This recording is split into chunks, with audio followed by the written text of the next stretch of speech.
How do you feel about the development so far? Yeah, well, I'm very happy with the progress. They would have indicated that of the 9 buildings, 6 are now up to roof level, and by the end of November, they will have the additional 3 up to roof level. And by about May of next year, they will complete the project and hand over the condominiums to the residents. As you know, this is a transformational project, one in which we are literally uplifting the most vulnerable among us. And you know, the philosophers and leaders, advocates globally have all said that a society is actually known by the way in which it treats its most vulnerable. And here's a situation in which my administration would have prioritized the development of some of the most vulnerable people in the country. The former residents of Booby will now be given climate resilient condominium units. In fact, we'll be replacing their dilapidated homes, old wooden homes, derelict homes with climate resilient concrete homes. And for me, this is especially important, having grown up in this community, having witnessed the level of poverty. In fact, if there's one thing that saddens me is whenever I see poverty.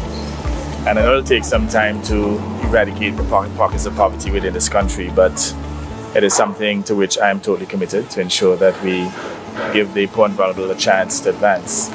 And again, I'm just so happy that we're able to preside on this project. As you know, there'll be another 150 condominiums to be built in Jennings, again for the poor and the vulnerable.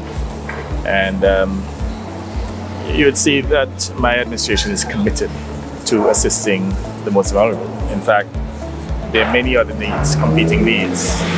The needs for roads, water, electricity. But at the same time, we will prioritize the need or needs of the most vulnerable among us. And that shows compassion, it shows care. It shows that we are truly committed to uplifting all the people of Antigua and Barbuda, especially the poor and the vulnerable. So for me, I'm very pleased and I'm certainly very happy that I was given the opportunity to preside over this project. I certainly want to thank the People's Republic of China for their very generous grant. I mean, without that grant, we would not have been able to pursue this very transformational project. So again, thank you to President Xi, thank you to the leadership and certainly all of the people of the People's Republic of China for making available this very significant grant to the people of Point, the former Booby residents. I have a serious aversion to poverty. I imagine the reason for that is that I grew up both in Point and Grace Farm in abject poverty. I grew up among the poorest of the poor. And for me, the issue of poverty strikes deep at my being. And the responses that you're seeing coming from my administration is as a result of the compassion and the care that we have for the poor.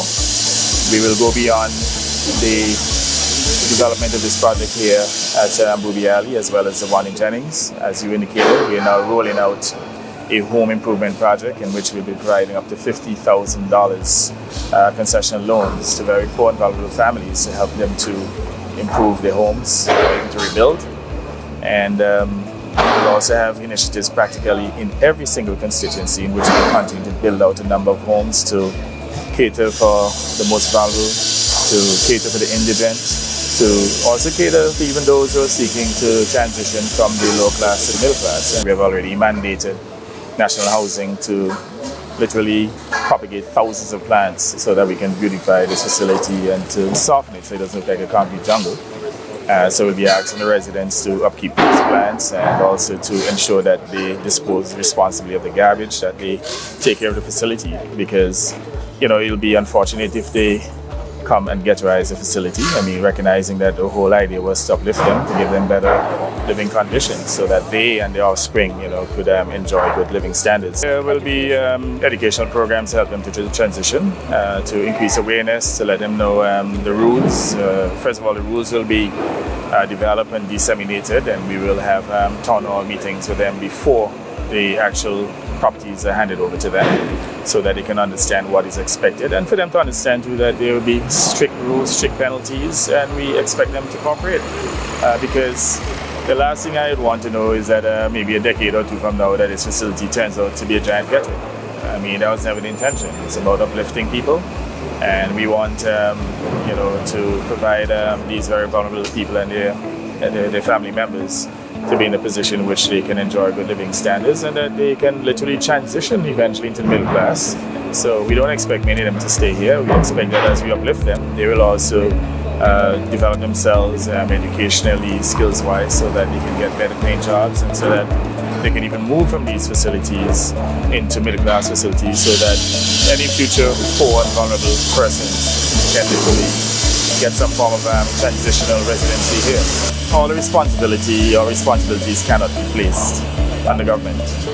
And this is where the issue of civics and even building awareness for people to become more productive citizens and to engage in various opportunities.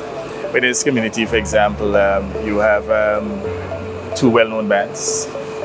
Just here on the other side of the road, you have Harmonites. A little further over, less than a quarter mile, you have Hell's Gate.